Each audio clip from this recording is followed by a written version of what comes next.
Sa nagapangunang balita, magabuya na bilang abogado ni former President Rodrigo Roa Duterte ang lead counsel sini nga si Attorney Nicholas Kaufman. Gin-request na ini ni Kaufman sa International Criminal Court o ICC apang nakasubject pa sa approval sang ICC Trial Chamber 3. Ini nga korte nga ginabugusan sang tatlo ka judges amo ang nagauyat sang kaso ni Duterte nga crimes against humanity nga ginpasaka na sa full-blown trial matapos ginkumpirma sang pre-trial chamber ang tatlo ka counts.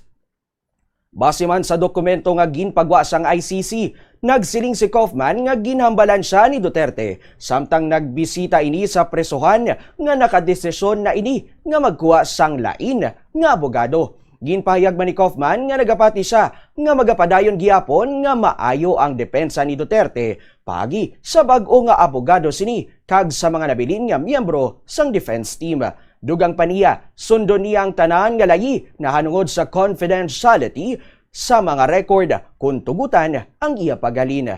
Bangod sang iya pag-withdraw, nagakahulugan ini nga isa ka tuig lamang ang ila pag-updanay ni former President Duterte. Naibaluan nga si Kaufman ang ginbutang nga lead counsel o lead defense counsel pagkatapos gindala si Duterte sa The Hague, Netherlands sang Marso tuig 2025 bangod sa gahom sang arrest warrant sang ICC.